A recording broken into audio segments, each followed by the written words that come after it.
Hi, guys.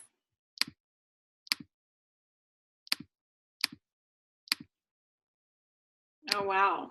For some reason, I mean to manually admit to you guys. All right. Can you guys all see me? And you can hear me? Okay, awesome. Great. Thank you for muting yourselves. We'll just give it, I guess, like 5 minutes, right? You guys are so early. Thanks for being casual. I don't feel so bad. I just ran back from the gym.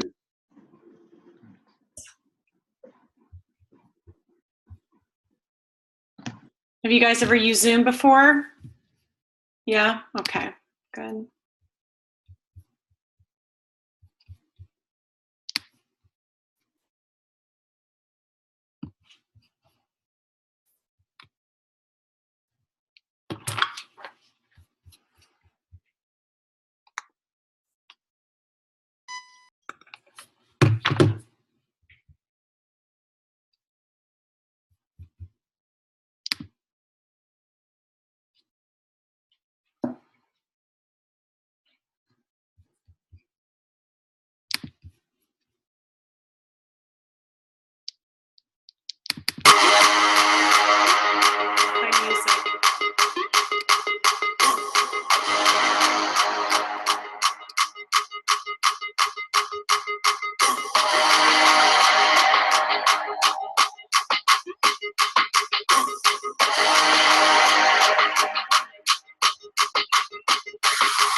All right, you guys, we'll give it just one more minute. I like to be really, really punctual, but I know some clocks are a minute behind or a minute fast. So we'll just give it to 7:02 on my Mac and then we'll get started.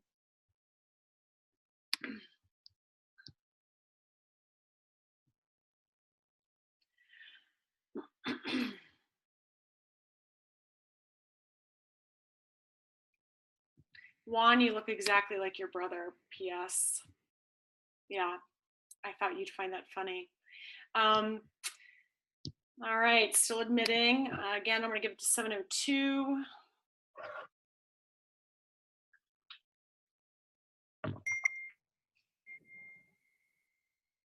All right, it's 7:02. So you guys, I am absolutely thrilled to meet all of you and see all of your faces. Just a quick Zoom overview for those of you that are new to Zoom. At the bottom corner, you should see a mute button as well as stopping your video. I'm really glad you all have your camera on. Professional dress was not an expectation, but I did want to see all of you. That was sort of the purpose of using Zoom. And then obviously just stay muted, but if you have a question, then certainly unmute and then ask your question. And I would just say first and last name and school, because that'll be an easy way for us all to learn who you are. Or you can type a question in the chat box. I thought we'd actually allocate the first part of the call to each of you chiming in and sharing your name, school, and yeah, I guess since there's 30 of you on the call and I want to keep this to an hour, that probably is good, right, to keep it there. But if there's anything you're dying to share with all of us, by all means, share. All right, so I'm going to start. Again, if you guys have speaker view, if you go to the top right corner, you'll see that option to have a view of all the little boxes. And then we're on to a second page. You can scroll over to page 2 just to see everybody. So I'm just going to ask Yasmin, Alexandra, Caesar, and Jalo. I don't know how to pronounce your first name. Can you guys turn your camera on? Thank you. Yasmin, awesome. Yasmin and Caesar? Yep, just turn your camera on.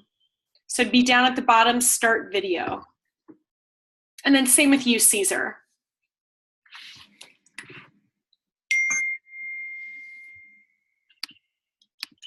I'm currently trying to download the app because my computer doesn't work. Okay, you just mute us on your computer and then download the app as we start with introductions. All right, I'm on page 2. Why don't we just start again, your name and your school. Why don't we start with you, Gabrielle? Okay, perfect. Hello, everyone. My name is Gabrielle. Can you hear me? Oh, can you hear me? Yes. Okay, my name is Gabrielle Sumter, and I go to Spelman College. All right, wonderful. Rahila? And if I butcher your name, my apologies. I'll learn it. Go ahead. Hi, everyone. My name is Rahila Ulanriwaju. I go to the University of Maryland, College Park. Wonderful. Blessing? Hello, everyone. I'm Blessing Edom. I go to Stanford. All right, Nick Lumsden. Nick, we can't hear you. Yep, still can't hear you, unfortunately. We'll come back to you, Nick. Hadea? Hi, I'm Hadaya Weber. I'm a third year and I go to University of Georgia. Awesome. Zahira?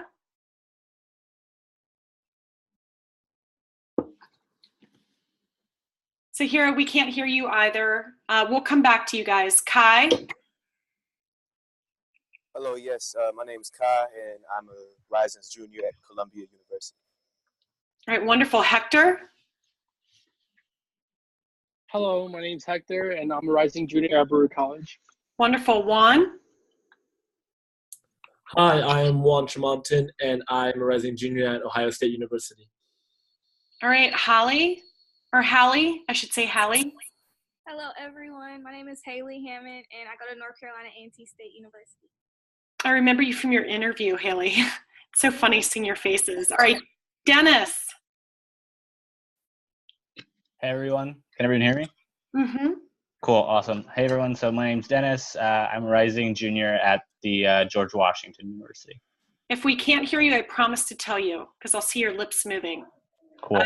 Jason. Hi, I'm Jason Rose. I'm a rising junior at Harvard College. I hope you had a great dinner, Jason. Oh, I'm going in an hour and a half. Oh, okay. All right. Alexandria? Hello, my name is Allie, and I'm a rising junior at Georgia Tech. All right. And sorry, Yanta Jallo. I know you're like my name. Just unmute. I'll unmute you. Okay. My name is Nyanta. I'm also a rising junior at Georgia Tech. Nyanta. Okay, great. Yasmin, we can see you now. Great. Hi, my name is Yasmin. I'm a rising junior at Columbia. Okay, wonderful. Let's see, Miss Rodriguez. Hi, my name is Denise, and I'm a rising junior at McAllister College. All right, wonderful. Let's see, Caesar, we can see you. Awesome. Caesar? Me? Yep. So your name and school? Caesar? Maybe he can't hear us. All right, I can't hear you. Okay. All right, let's go over to page 1. I have another Gabriella. Hi, everyone. My name is Gabriela Rodriguez, and I'm a rising junior in NYU. Is it Isabel? Hi, everyone. My name's Isabel. I'm a rising junior at Santa Clara University. All right, Roland. Hi, everyone. My name is Roland Ridgway, and I'm a rising junior at Howard. Wonderful. Javier? Hi, everyone. My name is Javier. I'm a rising junior at Northwestern. Claudia? Hi, everyone. My name is Claudia Speja, and I'm currently attending Rutgers University in Newark. Nico? Hey, everybody. My name's Nico. I am a rising junior at the University of Michigan. Esther? Hi, everyone. My name is Esther Ia, and I go to Harvard. All right, Jerry? Hey, everybody. I'm Jerry Before, and I'm from the University of Illinois in Urbana-Champaign. All right, wonderful. Mohammed? Mohammed, we can't hear you. We'll come back to you. Okay. Oh, speak. Maybe we can hear you. Hello. Oh, yes. Perfect. All right. My name is Mohammed Mahamoud, and I'm from University of St. Thomas. All right, wonderful. Godswill? Hey, everybody. I'm Godswill Monkwell. I'm a rising junior at the University of Georgia. Oh, yeah. Nice flag in the background. Yeah. Thank you. If we forget. Noe? Hey, everyone. I'm Noe Alonso. I'm rising junior at Emory University. All right, Nicholas Stewart. Hey everyone, my name is Nick Stewart and I go to University of Maryland, College Park. All right, let's see. Who else do we have here? Bree? Hi everyone, my name is Bree Jackson and I go to North Carolina A&T State University. All right, let's go over. I think I got everybody on page 1. Let's check page 2. Yasmin, we have Rahila. Oh, you joined us. Did you already introduce yourself? Anybody I forget? Or is Zahira? We couldn't hear you, correct? Go ahead, try again. Can you hear me? Yep. Okay, perfect. I'm Saira Perez and I go to Babson College. All right, wonderful. And who else did I skip over? I couldn't hear. Nick. Yep. Yeah. Hi, everyone. My name is Cesar Ordonez. I go to Rutgers University. Okay, great. And Nick Lumsden, is it working yet? Can you hear me now? Yes. Hey, everyone. My name is Nick Lumsden. I go to University of Pennsylvania. Looking forward to meeting all you guys. All right, wonderful. And Sammy, just name and school. Sammy, name and school, introduction. Can you hear us? Okay, did I skip anybody? Yeah, hi, my name is Ahmed Aiden, and I go to Augsburg College in Minneapolis, Minnesota. Okay, wonderful. All right, anybody else I miss? Hi, everyone. My name is Jesus. I'm a rising junior at Dartmouth College. All right, and back to Sanmi.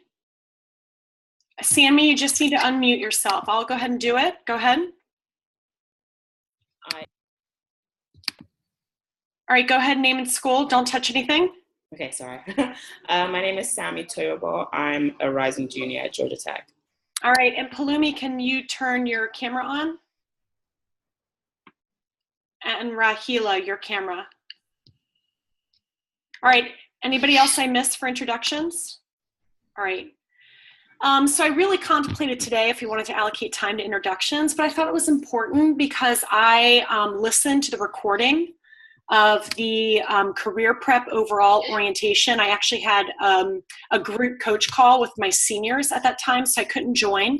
But I listened to the recording after, and there were so many of you guys on the call that you probably felt a little bit lost. And I think when you guys arrived at kickoff, it's going to be really overwhelming with almost 400 of you in the room. So sometimes if you don't have a lot of peers from your school, you almost don't know where to start. So I want you guys to feel like this cohort's a family in the larger MLT family, okay? So I'm just gonna share some things with you just regarding my philosophy and kind of the way I do things. You guys have probably already heard from upperclassmen a little bit about MLT. We are a team, a large team of 7 coaches. And I have actually been with MLT the longest of anyone in the organization, with the exception of our founder, John Rice. So you guys are actually my, oh God, I've lost count. I don't know, you're my 15th or my 16th class. I'll get that right in just a minute. But anyway, a little bit about me. I'm originally from Cincinnati, Ohio. I know that we definitely recruit quite aggressively from the Midwest now. We didn't at the start of career prep, so I'm really happy about that. Grew up in Ohio, got my bachelor's degree from a state school. It's called Miami University. It's in a little town called Oxford, Ohio, in liberal arts, political science specifically. Moved to Chicago, as a lot of people did after graduation, and I essentially did financial public relations, or better known as investor relations, for a couple of years. I didn't find the work to be that fulfilling. So I decided what I really wanted to do was advise college students on career choice so they weren't as confused as I was when I got out of school. So I decided to move to New York City to get my master's degree from NYU in higher education administration. And during that time, I had an internship in the career office at NYU. And fortunately, because of that experience, when I graduated, I got a job at St. John's University in Queens, New York, advising MBA students. And I was in that role for 5 years. It was during that time. Could I just ask everybody to mute their phone? I hear some background noise. I'll go ahead and start muting you guys. But anyway, it was during this time, believe it or not, the career prep started. When I was at St. John's, career prep was started as a pipeline program to our MBA prep program, as you guys might have been told in recruitment. The MBA prep program was for high achieving, diverse talent. Basically, we're the #1 source of diverse talent for the top 10 business schools.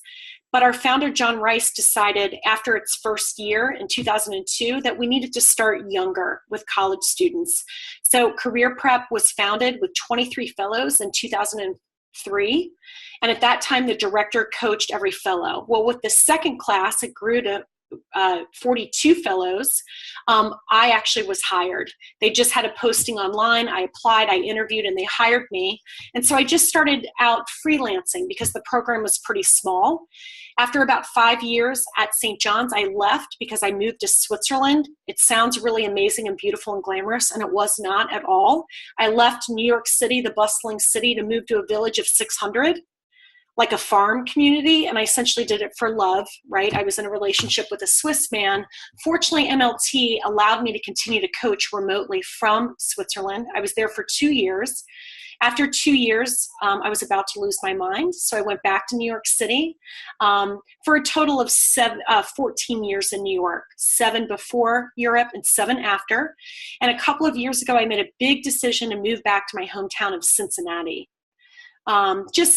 Thought maybe a smaller town ready for a family would, I was ready for that. But still obviously coaching for MLT. So anyway, all of us coaches were a little bit different. And I just ultimately wanted to just share a little PowerPoint with you to kind of go over my philosophy. So first, we're going to talk about, well, I guess who I am a little bit in a little bit more depth, and then my expectations and essentially my mantra or my philosophy. I'm a really big believer in it doesn't really matter what's happened in the past, we have today. So you certainly don't have to be great to get started on that path to achieving whatever it is that you want to achieve, but you got to get started, right, to reach those goals. So in addition to living all over the world, I love to travel. I've been everywhere from the Taj Mahal in India to hiking around the volcanoes of New Zealand to obviously the statue in Rio de Janeiro to the Great Wall. I've hiked Machu Picchu. I've hiked in the Patagonia down in Argentina and Chile. I've been to the slave castles of Elmina in Ghana. I've been to Morocco, South Africa, Japan. I absolutely love to see the world. And I think it's really important to remember how grateful we should be with our quality of life. So anyway, love to travel. Also, I'm really into fitness. I'm probably training a couple of hours every day, and I've been a fitness instructor since college. And I teach most weeknights fitness classes. So a little bit about CP requirements. I know that this is in review of what you guys have been told in the orientation webinar for the class. First requirement is seminars. As you guys already know, we have quarterly seminars. The first is going to be kickoff at Deloitte, August 17th through the 19th. Really the purpose of kickoff is to come together, meet one another, meet MLT, but also meet a plethora of our partners. And some of you know exactly what it is you want to do, but don't be so sure. Things change. I had a fellow last year really adamant about consulting, came to kickoff, realized that it wasn't for him. Ironically, he did end up landing a summer internship with one of our consulting partners, yet they really specialize in economic consulting, which more fits his passion for finance, right? But it just happens to be at a consulting firm. But if you're not sure exactly what it is you want to do, or you have a number of interests, I think Kickoff is a great opportunity to explore and to really talk to a lot of our partners and to listen and to learn. Our next seminar, as you guys know, is going to be in Minneapolis at Target, the Internship in Analytical Skills, just as the name fits. We are going to have a super day of interviews for internships with our partners. Are you required to interview at our super day? Not at all, right, to be in this program. But most certainly, I don't know why you wouldn't want to apply and interview with a number of our partners if you haven't yet accepted an internship by late October. We also have you guys work together in groups on a lot of different business cases to hone your analytical and problem-solving skills. Our next event will be next April in 2019. We will probably use this technology Zoom. So I think it's important that if there's any sort of sound or camera or quality issues that we nip it in the bud now. I don't like to push problems till later, right? And do a Band-Aid approach. I want to tackle it right now. So I'm really glad that you guys know already how to log into Zoom and mute and unmute, etc., because we use Zoom for this pre-internship virtual seminar this past April, and it was a lot of putting the wheels on the car as we were driving it. So that won't be the case with you all. That's all about preparing for your internship. After you get the offer, that's only winning the battle, not the war. Winning the war is performing well enough, exceeding expectations, so you get the offer, GTO, as we often refer to it. And then closing will be next September, and that's right at the start of your senior year. Again, we'll have a super day of interviews for full-time with our partners. And that will really be kind of a warm and fuzzy event where you guys will have an opportunity to all be together a last time. Another second requirement of the program are assignments. Every month, the first of the month by 11:59 p.m. Eastern, right? Because if we're that specific, there's no wiggle room. There's no gray. You're not kind of in the unknown. When is my assignment due? That is definitively when everybody's assignment's due, regardless of what time zone you're in. And as you guys have already learned using Canvas, usually there's going to be 2 to 3 pieces to every assignment. If any of those pieces aren't complete by deadline, then to me it's an incomplete assignment. Okay. Again, you guys might have, my reputation might precede me. I don't know. But if you've talked to other fellows, again, we're a large coach team of 7. I really pride myself on holding you guys to high expectations. You know, if you're having technology problems with Canvas, the majority of you actually very impressively submitted your assignments by deadline for last month. But if you're having issues with Canvas, that's why you want to start early. Reaching out to me the day before deadline saying you're experiencing issues and that's a reason to submit a late assignment. I don't know, I don't think that really works in a professional setting, or it shouldn't. So it doesn't really work with me. So that's why I think it's a good idea that you guys start your assignments early, and recognizing that you guys have so many other commitments on your plate. I get it. Or if you anticipate a heavy exam season, then get your assignment done early, right? Telling me that things are piling up and you're stressed, I have to hold you to the same standard as my other 54 fellows. And I feel, truthfully, I really feel if I allow you an exception, I feel like I'm operating unjustly, right? I feel like I'm being unfair to everybody else that was expected to submit that assignment on time. Leverage your resources. I get a little bit frustrated when you guys ask the same question over and over, right? I don't know who invented there's no such thing as a dumb question, because I think there are such thing as dumb questions. And you guys know it's when, you know, maybe your question has been answered through the CP newsletter. Or I know, for example, someone emailed me about travel to kickoff when Stephanie posted an announcement that really definitively laid out what was expected in regard to travel. I certainly don't mind you asking me questions when in doubt, but I think that in addition to utilizing CP resources, I think it's a good idea that you guys leverage each other. So you guys might have already heard a lot of fellows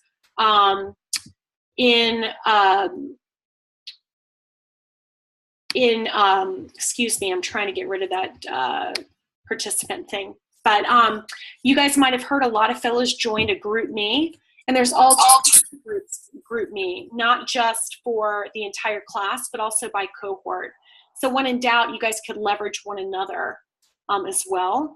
And then lastly, I recommend just delivering excellence. There's a saying I love: if you don't have time to do it right the first time, you better have time to do it again.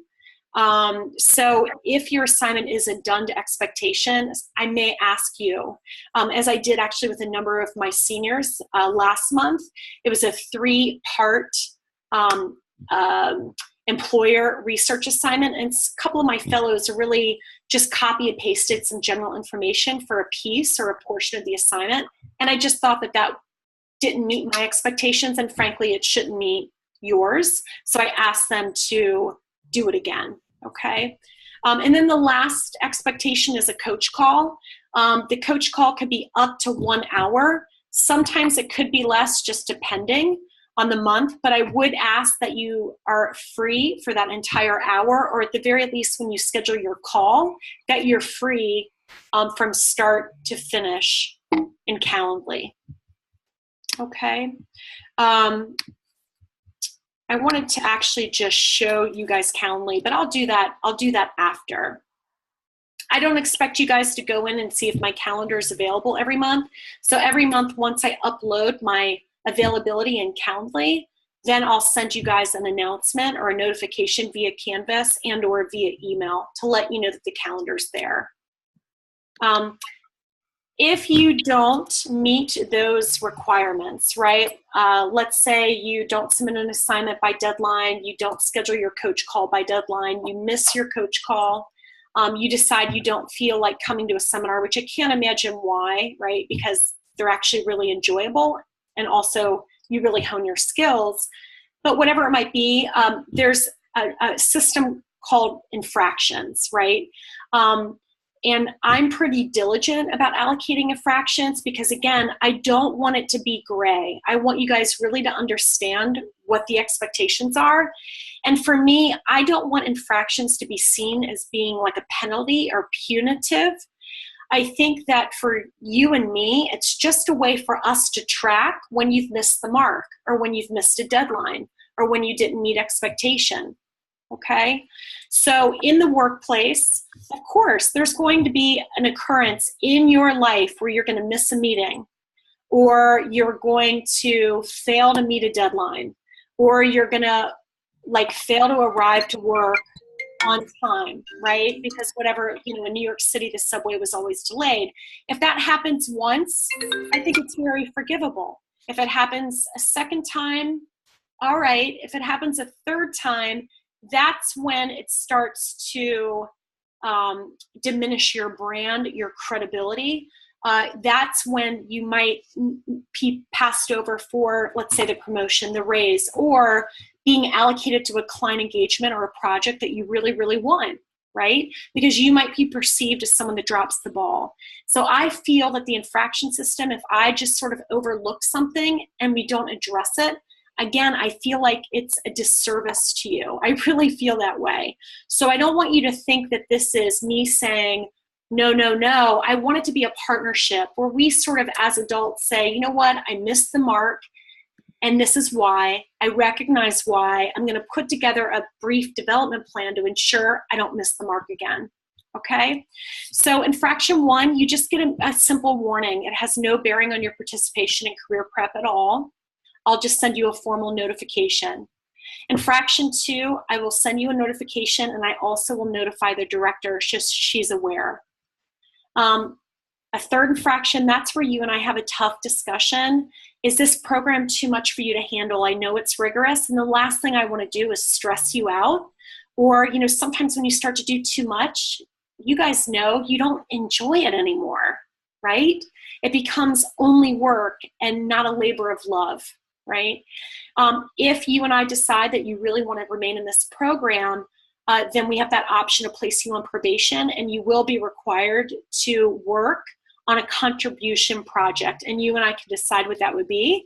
And then if you get that fourth infraction, I'll have no other choice but to dismiss you, because I work with 55 of you, and it'll just become honestly a chore, right? To ensure that you do everything that you're supposed to do in this program. And frankly, it'll be draining for me and for you. Okay.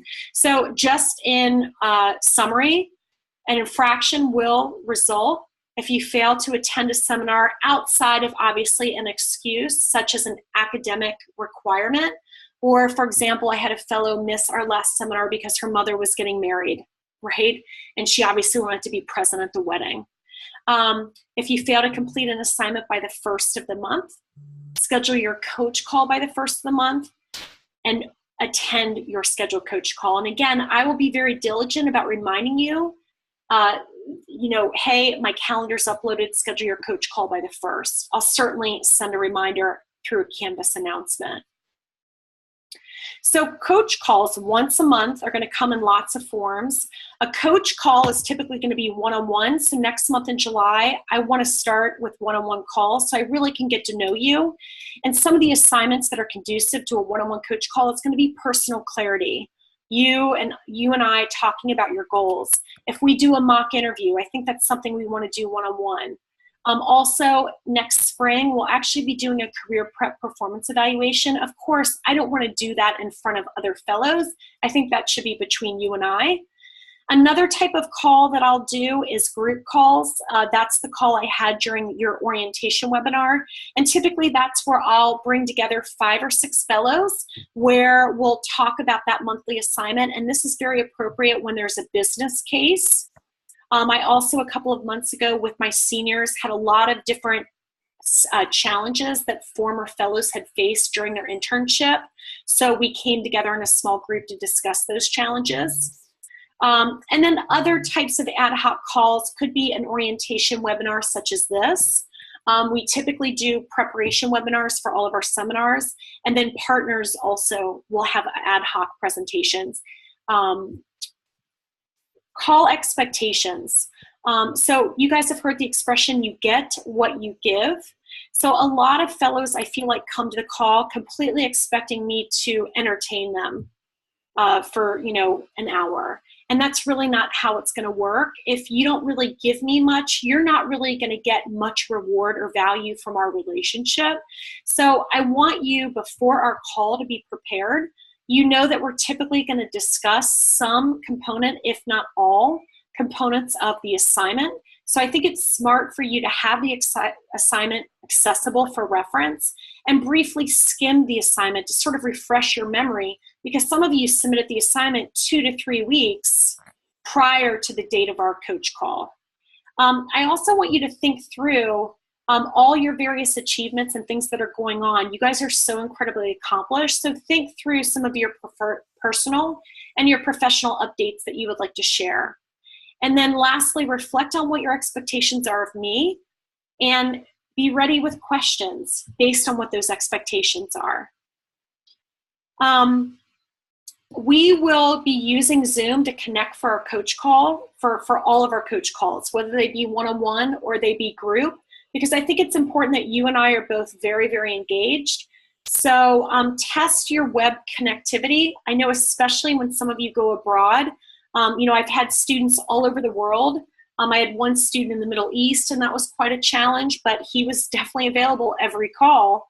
And so when I've had students from Western Europe complain of web connectivity, I feel like it's necessary prior to that call for them to test their web connectivity to Zoom from the location that they plan to do our call. And you do that not a minute before our call or during our call, you do that the day before or the morning of our call, okay?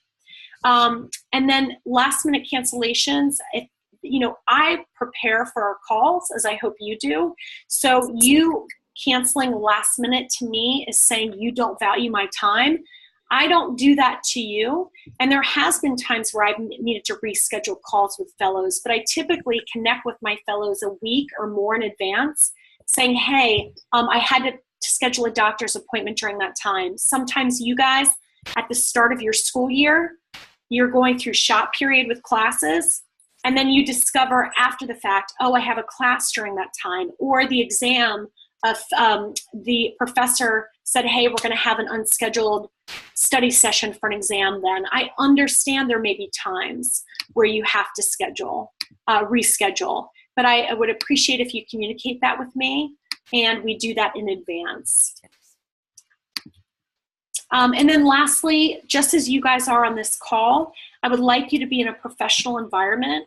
It doesn't have to be like an office space. I don't mean that, but just somewhere where there's not a lot of distractions. It's not incredibly noisy. I don't mind if you guys are outdoors, but I have found that when you're outdoors, sometimes that impacts your web reliability and sometimes the sound. So make sure to test Zoom, again, from wherever that location may be. I also don't want you to be distracted. My phone is on silent almost all the time, and so I expect the same from you. I'm not going to put you on hold or check texts or IM or email when we're on our calls. I'm going to be 110% focused on you, and I expect the same reciprocal behavior or respect, okay? And then again, just that you're available for the entire call.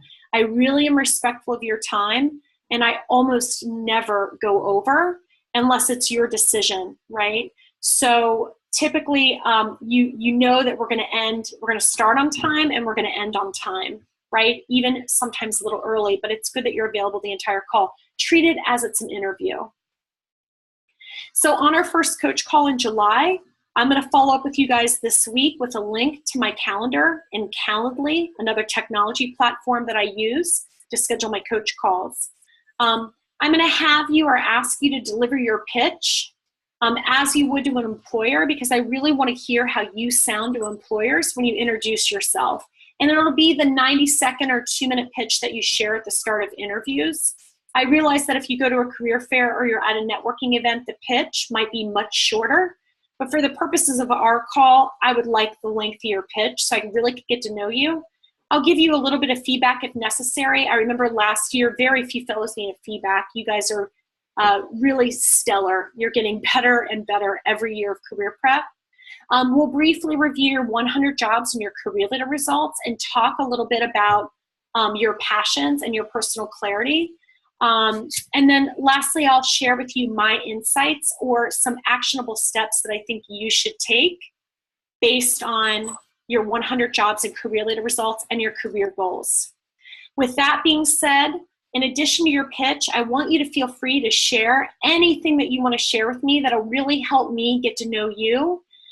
Certain fellows have shared all different types of personal stories with me. If you're not comfortable in going there, that's okay, but I want to let you know there's no judgment. This is a safe space, and anything that you share with me, it's between us, okay?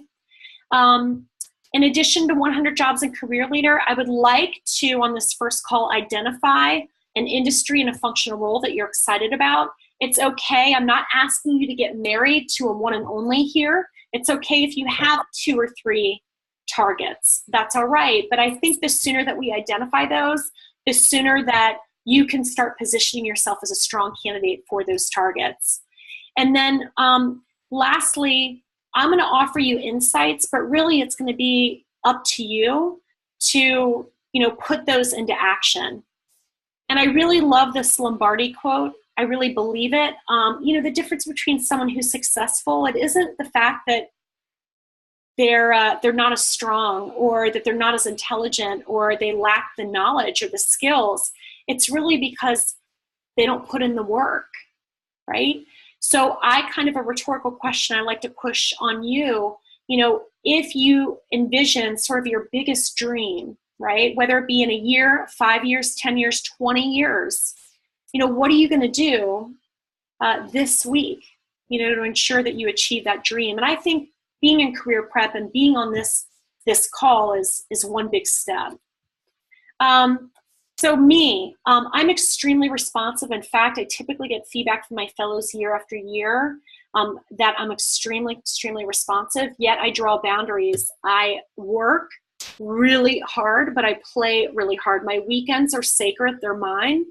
If you email or if you text me over the weekend, I'm probably gonna wait till the business day on Monday to get back to you, unless it's life or death urgency. And certainly if it is, I want you to reach out to me.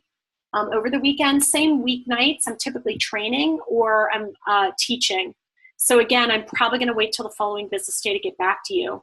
With that being said, I really do prefer email. The reason why is in the morning, I can get up and look at my emails and then send you a really detailed response to address all of your concerns. Text is a little bit harder to do that.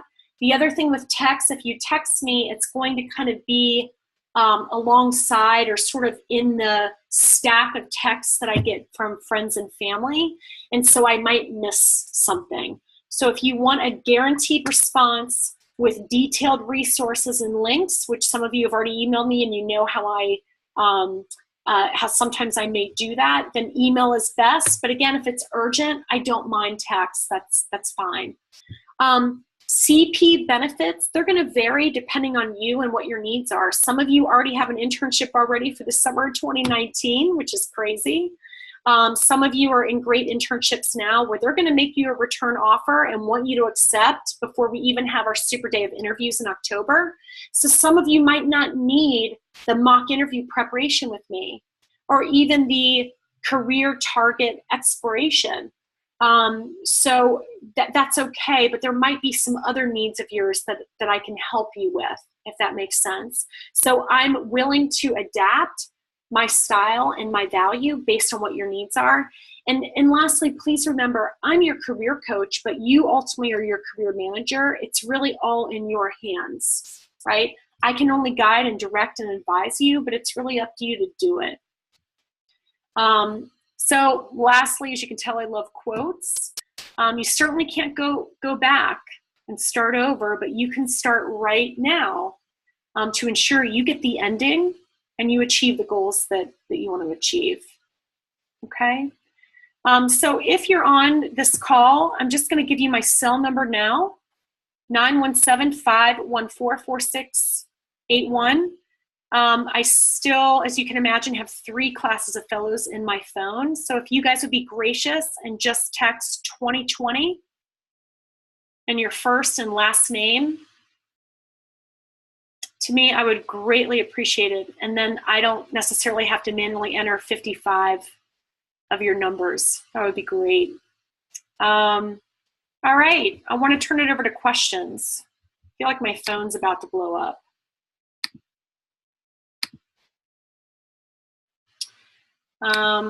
All right, so questions. You guys can take yourself off mute. Repeat my number? Sure, I'll just put it here in the chat box. How about that? I have a couple of questions. Okay, and name and school? Yeah, Allie Hopkins, Georgia Tech. So just 2 questions really. So so we have to have 1 coach call per month?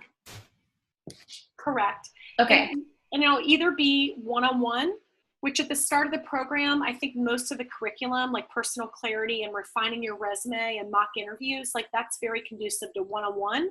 But then we'll start to transition into sort of where it's skill development and prepping for your internship, and that's more appropriate for small group calls. Not this size, but probably with about 4 to 6 of you, or 4 to 8 of you per call. Okay. Because then you guys can interact, because it's hard to really get to know everybody just with the few events that we have and through this orientation webinar. Right. And then I just want to clarify what you said about like the flexibility, which I really, really appreciate. Like, so if we were able to get a return offer at the end of this summer and say we have like not that much time to sign it, like a couple of weeks at the end of the summer, so like maybe mid-August to sign or end of August to sign it, then we don't have to do as many of the like the career discovery, like interviews, like practice interview stuff, or we still do with you? No, we'll play that by ear. Again, that's going to be individual. I recognize that you're each so very different. Now, you bring up a good point. Some of you might get return offers at the end of the summer, and some of you will be incredibly excited. I have lots of fellows that go back a second summer, their rising senior summer, right, to the same firm. And so I'm going to support you in that, right? I'm here. I want what you want or what I think is best for you. But there's going to be others of you that aren't sure. And I find the problem with a lot of firms, especially like, for example, the big 4 accounting firms, they really push you guys to give an answer very early. And I don't think they necessarily get the best candidates that are the best fit. I think they get the most risk adverse candidates, right? You're scared. You're scared to let go. You don't know what's going to happen. So my point is I'm going to advise you each differently, right? Take it or hold out, based on you, your candidacy, and what you're really passionate about. So I know some of you are probably going to email me at the end of the summer with this dilemma, which is obviously a great problem to have. And just know that I'll probably ask you some questions. If you guys can give me a lot of detail about where your heart's at, that'll really help me. And then we'll also at that time be doing coach calls if you want to chat about it. All right. Thank you. Other questions? Great question. Hey, Coach Angie. Thank you for the call and for the introduction to the program. A quick backup question to what Allie, I think her name was Allie, asked. Just to clarify, at the Super Days that MLT has in October, what percentage of students in MLT usually receive offers from that, just to kind of put in perspective if a return offer is feasible or not? That's a great question. To be honest, I don't have the data in front of me, but what I will tell you is that our founder, John Rice, because our corporate partners, I mean, just to keep it real with you, I will always keep it real with you. Our corporate partners do fund what we do, right? If there were no corporate partners, we couldn't be doing this program, right? And what's the incentive of corporate partners to fund what we do? They want to hire you guys, right? So our founder, John Rice, recognizes that. And so he told our team years ago, I would love to see 90% of our fellows get offers from our partners. Now, that doesn't mean you all have to accept those offers, but he knows that you guys are that stellar, right? That if 90% of our career prep fellows don't get offers, you know, maybe me as a coach, I'm doing something wrong, right?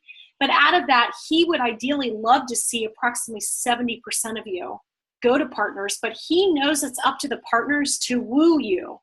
Now, how do I feel? So those are the stats, and we have been pretty consistent in achieving those goals. About 70% of our fellows getting offer, or between 70 and 90%, depending on the class, getting offers from partners, okay?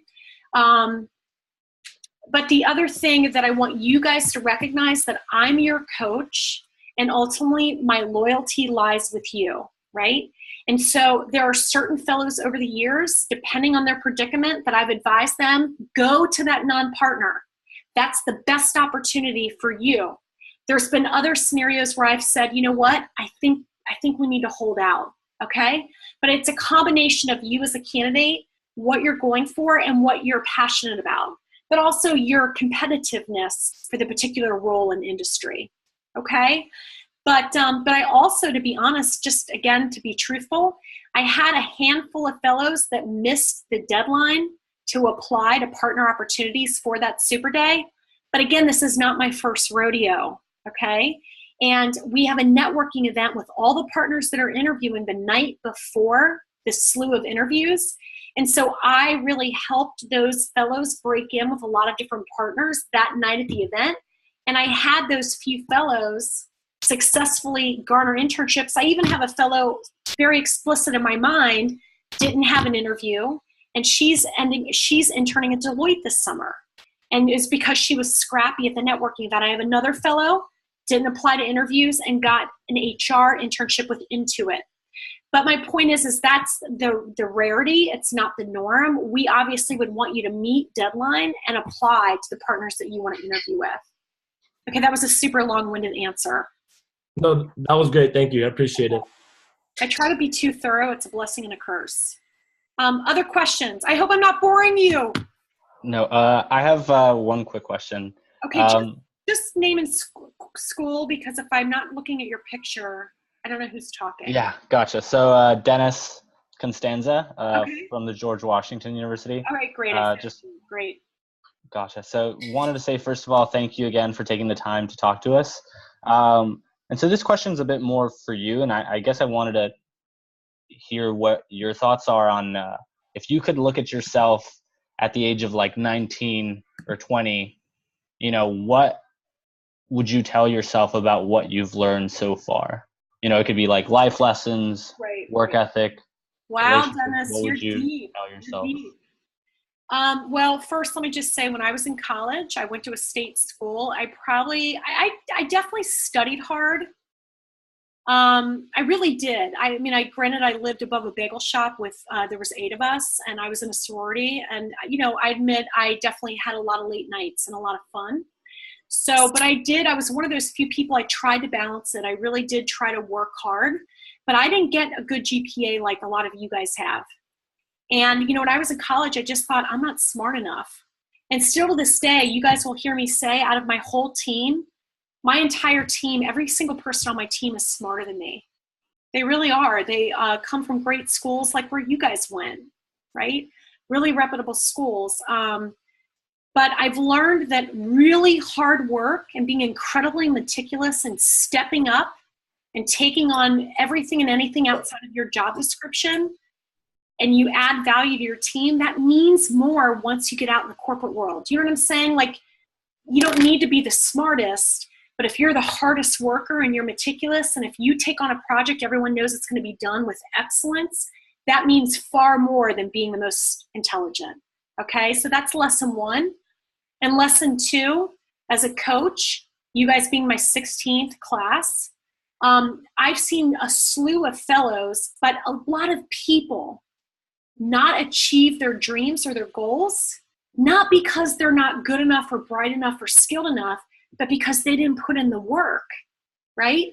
So, again, I think that it's all about the work. I have a friend of mine that used to do triathlons, and they would spend more time analytically putting together a spreadsheet of all the anticipatory participants in an upcoming race to kind of factor or gauge how he would place.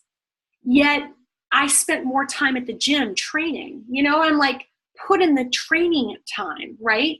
So if you have some sort of goal, there are measurable steps, right? Blood, sweat, and tears that you have to exercise now. And it's not always pretty, and it's not always what you feel like doing, right?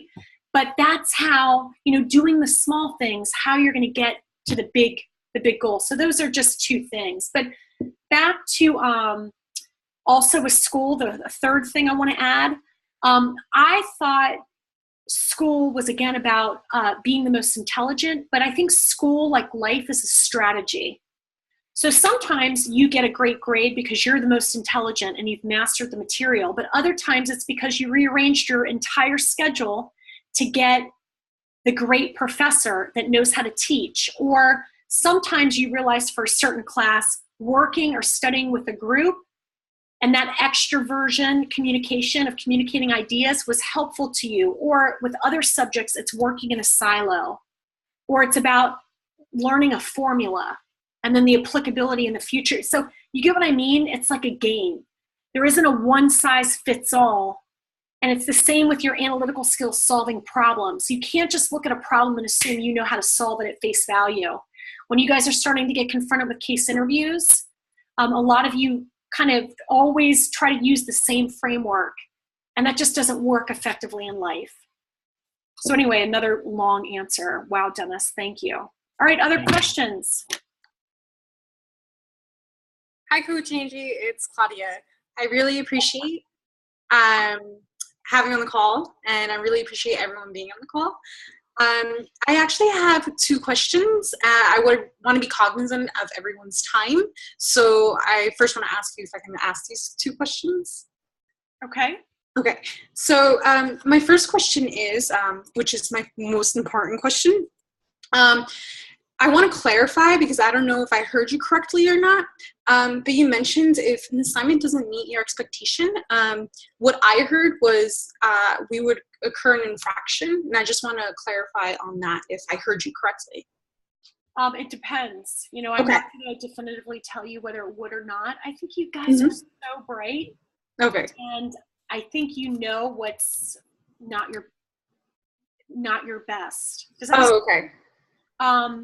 I typically, if you tried and gave your best, Mhm. I'm not going to say, oh, this is an 8, you know, this is how I think you can improve it and give you, I wouldn't do that. I don't want to set you up for failure, but I think you guys know, right? But what I'm saying is with doing it again, you might run into that if you just haphazardly do it. I can tell, I've been doing this a long time, I can tell when you don't put much effort into something. So just try. Okay. And we'll be good. Okay. It's more if you miss a deadline, an assignment deadline, that's when I'll have no other choice but to give you an infraction. Mm-hmm. Okay, awesome. Thank you so much. And my second question was in regards to the first coaching call. So you explained how you would want the lengthier pitch when we practice our pitch. So approximately when we're preparing for our first coaching call and we're preparing for our pitch, what's the time limit? So then I know what to estimate. Sure. In the assignment that I know we've created a while ago, it was approximately 90 seconds. I don't want to be too rigid in regard to that. If it's 70 seconds, if it's 2 minutes and 10 seconds, that's okay. But if you guys really feel it out, if you've ever mock interviewed a friend, you know, if the answer starts to go over 2 to 3 minutes, they lose you, right? So maybe yourself, like you did with your video for admission to CP, maybe record yourself and see how it feels. Deliver it to a friend and see how it feels. But probably it'll be roughly 90 seconds to 2 minutes. Does that make sense? But if it's a little bit over, a little bit under, that's okay. Okay, awesome. Thank you so much. Sure. Other questions? I wanted to show you guys Calendly. I feel like my computer is about to combust. My Mac is like heating up to like 1000. But I think I'm screen sharing. This is what Calendly looks like here. So again, it'll be a simple link that you can just click on or copy and paste, and you'll go in these little blue circles. You'll see, an availability 2 p.m.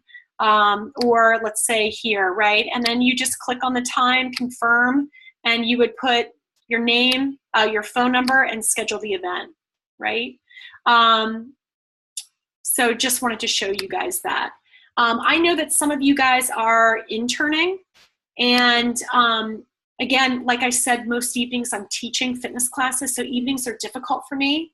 But if you want to connect during your lunch hour, I'm open to that, or we can do early morning before you start work. I'm absolutely open to that. So just let me know if the times that are available, if they don't meet your schedule because of an internship. All right, other questions? Did you guys all see the Calendly page? Did I share my screen successfully? Okay, excellent. All right, what else? Anything else? Hi, sorry. My name is Gabriela once again Rodriguez. I go to NYU. I'm a rising junior, but this isn't a question. It's more so I just wanted to point it out that the number on the chat is different than the one on the PowerPoint, and I'm not quite sure which one is the correct one, but it's. I just wanted to point that out just in case everybody has. Oh, sorry. The area code's 917. My apologies, you guys. Thank you. Sorry. Yeah, sorry about that. Definitely still holding on to my New York City cell phone. Might be for life. Okay, there we go. 917-514-4681. Please text me 2020 and then your first and last name. Okay. All right, what else? Anything else? You guys turn your cameras on, please. When we do our small group calls, absolutely required that you have your camera on, okay? Because then I know that you're focused and then we all get to see you. Anything else? I'm so glad that we finished within an hour. Again, I really like to honor your time. Is there anything else that we should talk about? Are you guys seeing my announcements in Canvas? Yes, you get those? Okay, awesome. All right, that's it. Oh my God, I gotta let you go. Okay, I'm gonna follow up with you guys this week with a link to my calendar. Can't say it, calendar. Why can't I say that? For July. I actually, the week of the 4th of July, I'm gonna go to the beach. I'm just gonna get one last rest and relaxation week in, and then we'll start our calls the second week of July through July. There'll be approximately an hour, just be available for that hour, but we might end at 45 to 50 minutes before the hour, just to give us some cushion room.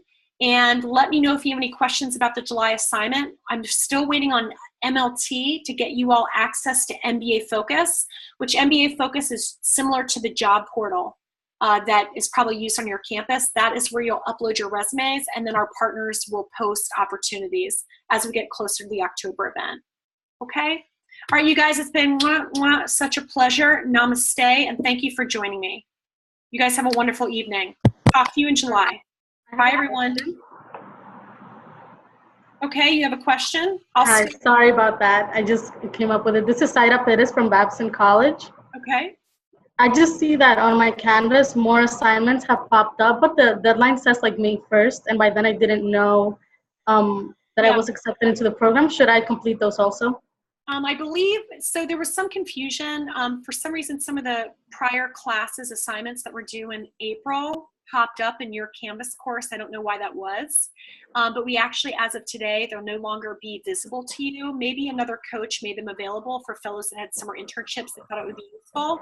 But the first assignment that you guys were required to do was the upload of your initial resume due May 5th. And then all of you, only 3 of you did not deliver your assignments by June 1. And trust me, I reached out to those individuals. So if I did not reach out to you and I allocate a point to you in Canvas, you're doing what you're supposed to be doing. The next assignment is due July 1st, okay? And again, I'll reiterate what those are. It's the industry research assignment in Canvas. It's creating or refining your profile in LinkedIn. Some of you already have a profile in LinkedIn. We just ask you to update it. And then lastly, it'll be uploading your resume to MBA Focus. And we still have to get you instructions on how to access MBA Focus. I'll reiterate all that. But does that make sense? I promise you, though, if you're not meeting something, I will follow up with you individually. I'm pretty diligent about that stuff. But again, all of you were great for June. All right, anything else? All right, it's 8. I want to let you go. If you have any other questions, then follow up via email. You guys. Oh, I had one thing, actually. Do you think, I wasn't able to find the link to upload our current transcripts, so okay, that would be something you email me about, just because we're at time and I don't want to keep everyone on the call about it. Okay, I don't know what everyone else at this point, so just email me. Okay. All right, you guys, I'm cutting it off. It's 8 p.m. Email me if you have additional questions. Thank you. Namaste.